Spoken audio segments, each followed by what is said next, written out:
Estimados tetrápodos y tetrapoditas, soy Cristian Villanueva, creador de La Biología Te Hará Libre. Ahora vamos a ver el solucionario del examen de la semana 7. Comenzamos. Pregunta número 1. Un ventilador mecánico o respirador electromagnético o neumático es una máquina de accionamiento eléctrico controlado mediante microprocesador que suple la ventilación pulmonar espontánea por una ventilación mecánica. Este es el detalle que me interesa. Dice ventilación pulmonar.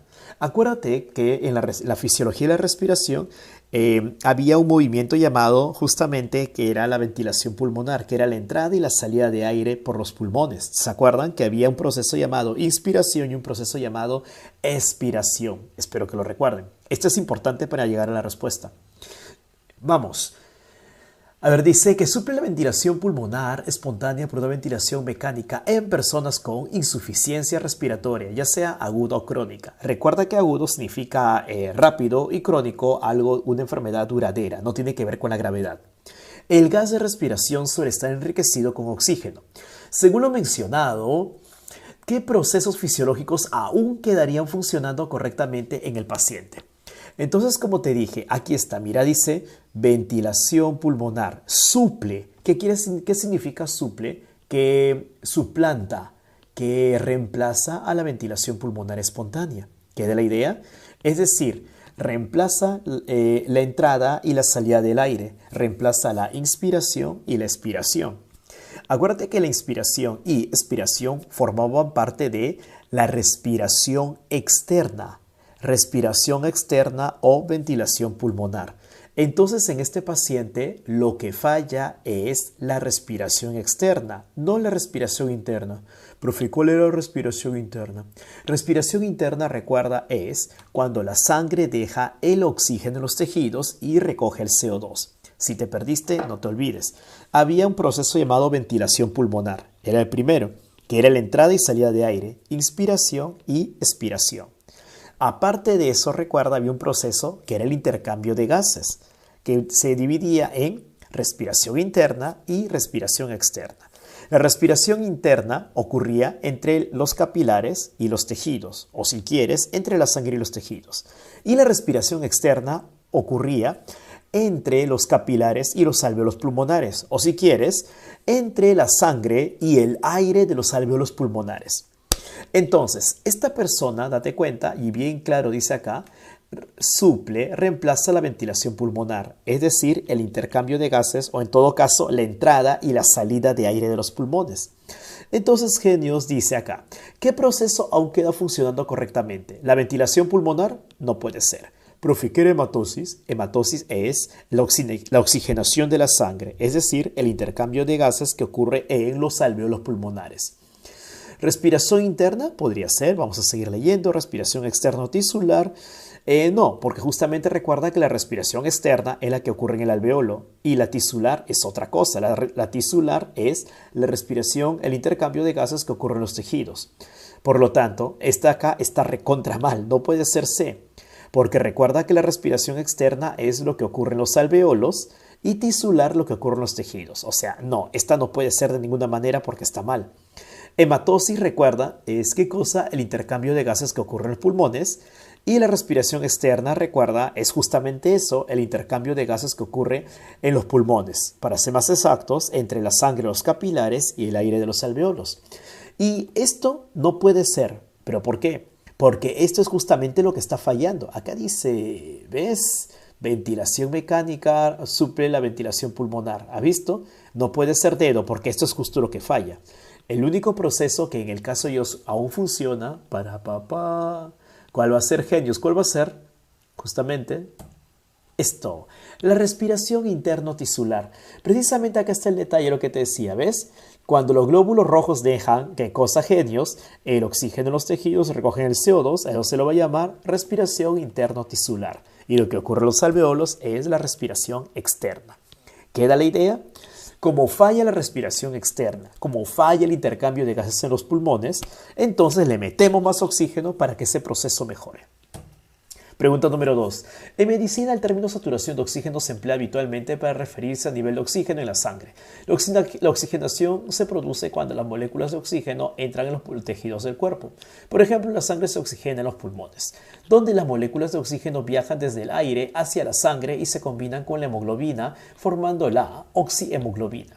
Y con ellas se reparten por todo el cuerpo. Según lo mencionado y los datos de la gráfica, elija la alternativa que contenga una afirmación correcta. ¿Estamos genios? Muy bien. Entonces vamos a ver qué sencillo que está acá. Mira la gráfica, mira esta gráfica. ¿Ves esta curva? Hay que aprender a leer las curvas. Mira, vamos a ver entre 0 y 40. Entre 0 y 40. Date cuenta, la curva se levanta brutalmente. ¿Estamos? Es decir, que cuando la presión de oxígeno está entre 0 y 40 milímetros de mercurio, el porcentaje de saturación aumenta rápidamente. Por eso te cuenta, la forma entre 0 y 40 de la curva es como una curva exponencial, porque aumenta rápidamente. Ahora seguimos. Entre 40 y 100, quiero que te des cuenta, ya no es exponencial porque date cuenta que la curva comienza a doblarse. Profe, como la curva del COVID. Ya, exacto, como lo que se espera que ocurra con la curva del COVID. Ahora entendamos. Entre 0 y 40 aumenta rápidamente el porcentaje de saturación. ¿Por qué? Porque seguramente la velocidad con la que la hemoglobina se satura es demasiado rápida. Por eso, al toque se satura. Pero pasado los 40, date cuenta, la velocidad con la que la hemoglobina se satura va disminuyendo. Por eso la curva se va doblando. ¿Estamos? Es como el caso de una epidemia, en lo que estamos viviendo ahora. Si la velocidad de contagio es rápida, el número de casos se dispara. Pero cuando la velocidad de contagios disminuye, date cuenta, el número de casos sigue aumentando, pero ya más lento. ¿Quedó la idea? La idea es la misma. Entonces, en base, vamos a ver, hijos míos. A ver, vamos a ver las respuestas.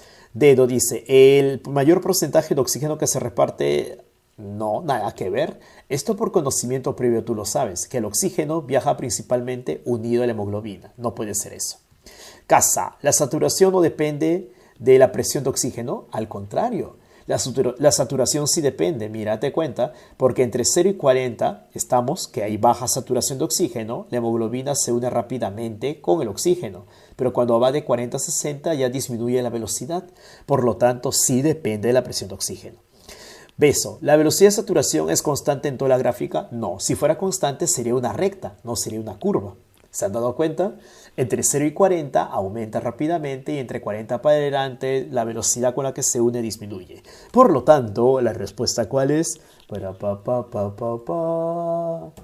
Avión. Espero que esté claro, genios. La velocidad, la clave ¿cuál es? Avión. La velocidad mira entre ¿qué?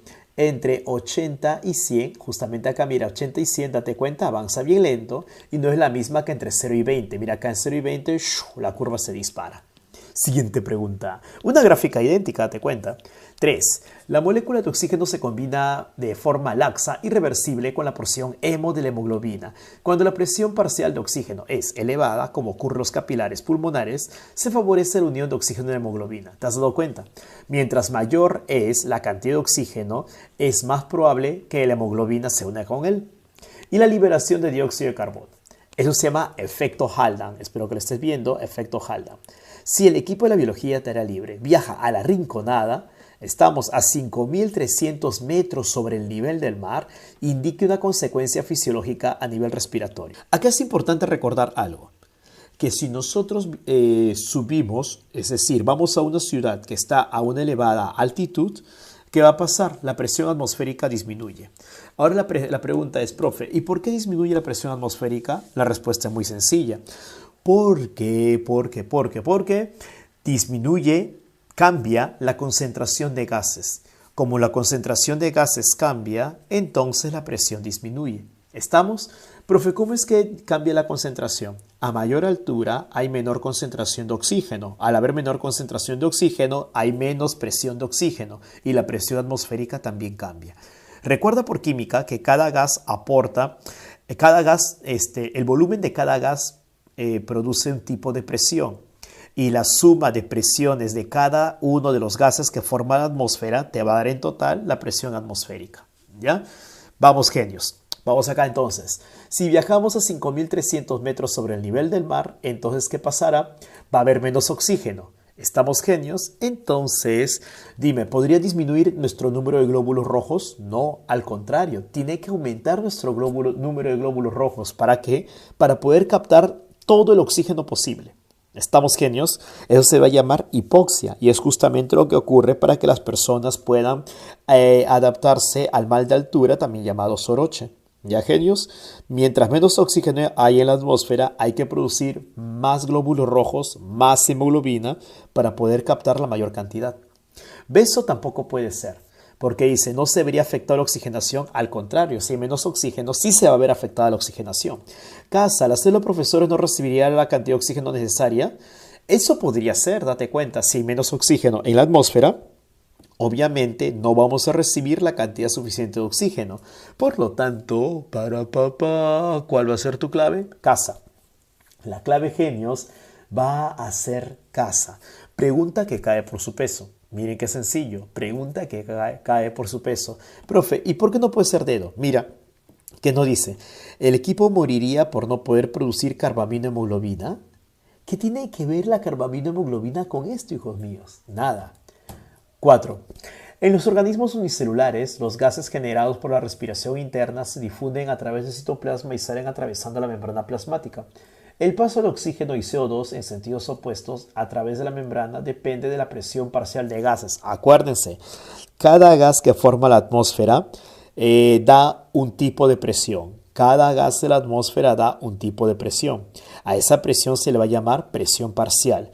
Y la suma de las presiones parciales de todos los gases te va a dar como resultado la presión atmosférica. Eso es quimicucha. Seguimos, hijos míos, seguimos.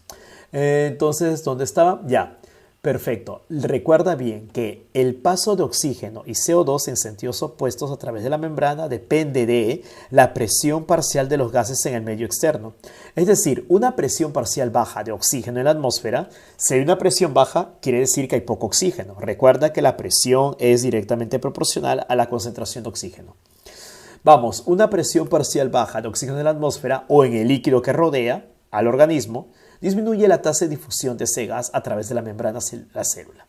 ¿Cómo se denomina el mecanismo de transporte de gases en dichos organismos? Ya te lo dijo la pregunta. La respuesta es, ¿qué cosa, hijos míos? Difusión. Recuerda que los gases, ¿cómo se mueven? ¿Por qué entra el oxígeno? Porque afuera hay alta concentración y aquí adentro hay baja. Y el oxígeno se mueve de mayor a menor concentración. Se mueve por difusión o, si quieres, por transporte pasivo. 5. El sistema traqueal es una adaptación que permite introducir el aire con mayor rapidez. Ya lo dijo, tráqueas. Recuerda, ¿quién tiene tráqueas? Profe, las plantas. No, hijo mío. Profe, el xilema. No, hijo, no. No estamos hablando de las tráqueas del xilema. Estamos hablando de las tráqueas que sirven para respirar. Se trata de un sistema de tubos que se ramifican por todo el cuerpo del organismo y que llevan aire a células individuales. En ella, los tubos de mayor calibre se denominan tráqueas y provienen de orificios superficiales del cuerpo llamados espiráculos. Esos espiráculos se abren o cierran mediante la acción de válvulas. Las tráqueas mantienen su forma tubular gracias a que los sostienen unos anillos de quitina. ¿Te has dado cuenta? En el caso de estos bichos, sus tráqueas tienen anillos de quitina. En nuestro caso, nuestras tráqueas tienen anillos de cartílago. Vamos, el resistente polisacario nitrogenado que también se encuentra en las paredes celulares de hongos. En realidad, este sistema traqueal suple, nuevamente la palabra suplir significa reemplazar. ¿Estamos genios? Suple al mecanismo de distribución sanguínea de los gases a partir de un órgano respiratorio y hacia él. Marca alternativa que contiene ¿Quién tiene tráqueas? Recuerda los insectos. Estamos como este grillo que está acá a la derecha. La pregunta es, ¿cuál es el único insecto de la lista? La cucaracha. No se olviden de la cucaracha.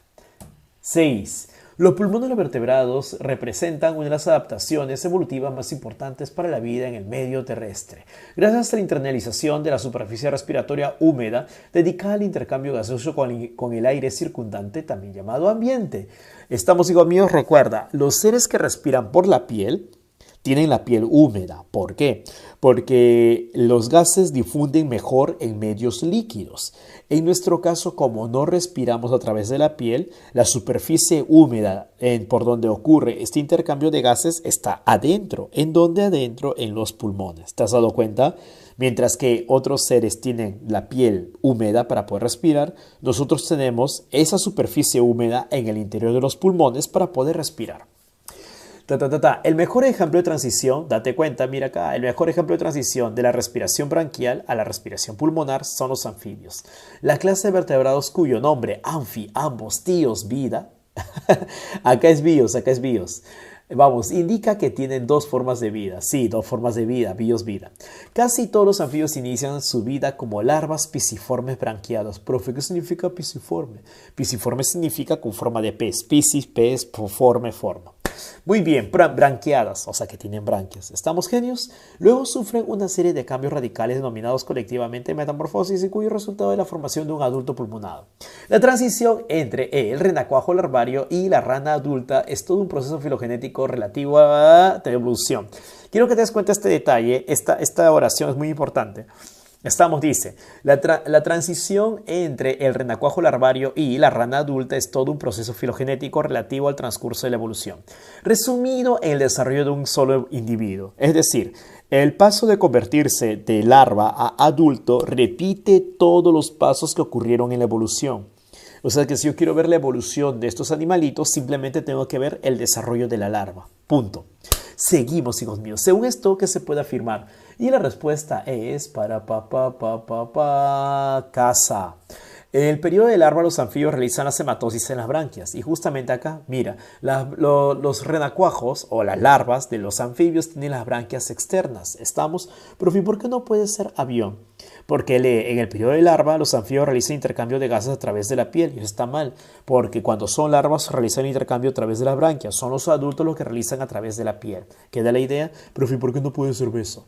Mira, porque él dice los anfibios adultos utilizan alveolos. No, recuerda que los anfibios no tienen alveolos, los alveolos aparecen en los mamíferos, ¿ya? Los anfibios tienen algo llamado pulmón en saco o sacol pulmonar, es decir, es una sola bolsa en donde ocurre el intercambio de gases, nada más. ¿Ya? Y dedo no puede ser porque dice que los anfibios adultos realizan la hematosis en las branquias. Está mal porque los anfibios adultos realizan la hematosis en los pulmones y en la piel. Recuerda que branquias solamente está en la etapa juvenil, también llamado larva. 7. El aire inhalado tiene 20,96 de oxígeno y una tensión aproximada de 160 milímetros de mercurio. Estamos genios. Y el aire exhalado tiene 15,8 de oxígeno. Date cuenta. El aire que entra tiene como 20% de oxígeno, o ya 21 si quieres, y el que se exhala como 16. ¿Te has dado cuenta? El aire que exhalamos tiene menos oxígeno que el que inhalamos. Y una tensión superficial de 120 milímetros de mercurio. ¿Estamos genios? Desde luego, esto significa que los pulmones extraen un 25% del oxígeno presente. Date cuenta, hemos solo un aproximado. Si acá hay 21, estamos genios, acá hay 21, entran 21% de oxígeno. Y sale el aire con 16, ¿no? 21, 16, date cuenta, hay una diferencia de 5%. Estamos en la concentración del aire que entra y el aire que sale de oxígeno. ¿Queda la idea? Y ese 5% de diferencia entre 20 y 15 es ¿qué cosa? El 25% del total. Date cuenta, dice que hay una diferencia de 25% del oxígeno. ¿Pero entre qué? Entre el aire que entra y el aire que sale. Estamos, entre el oxígeno que entra y el oxígeno que sale. ¿Estamos? Muy bien. Vamos acá, genios. Dice, la cantidad aproximada del dióxido de carbono presente en el aire inhalado es 0,03 a 0,05. Estamos, esta es la cantidad de CO2 que ingresa. Pero el aire que se exhala, date cuenta, ¿cuánto tiene? 4%. El aire que entra tiene 0,3% de CO2, pero date cuenta, sale 4% de CO2 en el aire. Date cuenta, a diferencia de acá, que entraba ¿cuánto? 20% de oxígeno y sale 15% de oxígeno, acá date cuenta, entra 0,03, pero sale 4%. Es decir, que la cantidad de CO2 que sale en el aire exhalado, es 100 veces mayor que la cantidad de CO2 en el aire inhalado. ¿Y por qué ocurrió esto? Porque va a haber un proceso llamado, ¿qué cosa, genios? Respiración externa. La respiración externa, recuerda, hijo mío, ¿dónde va a ocurrir? Justamente en los alvéolos pulmonares. ¿Profe, no puede ser difusión? Sí, podría ser difusión, pero para este caso, date cuenta, yo no estoy hablándote de la difusión, sino del intercambio de gases que ocurre en los alveolos. Y eso se va a llamar, recuerda, respiración externa o también se le va a llamar hematosis. ¿Estamos genios? Nunca te olvides ese detalle. Yo pongo esto porque es más específico para el proceso que difusión. ¿Ya, hijo? Perfecto. 8.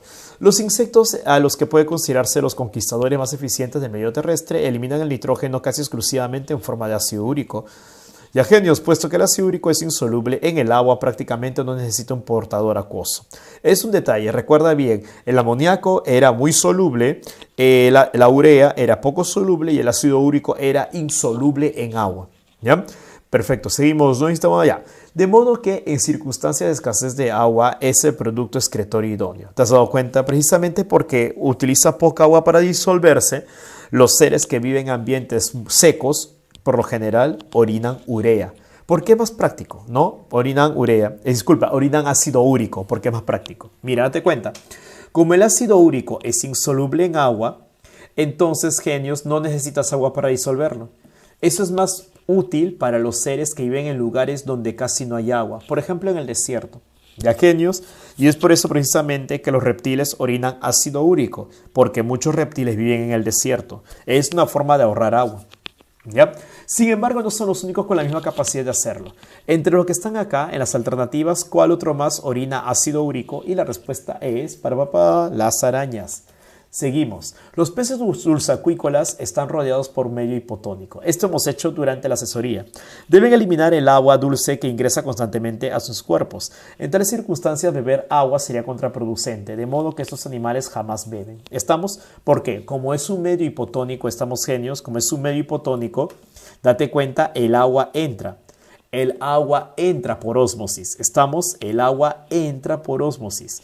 Entonces, si el agua entra por ósmosis, genios, no tiene sentido de que beban agua porque ya están llenos de agua. Entonces, ¿qué tienen que hacer? Tienen que orinar bastante. Y para orinar bastante, ¿qué tienen que tener? Glomérulos grandes. Aparte, si bien es cierto que estaba en la asesoría, también lo hemos visto en el video. 10.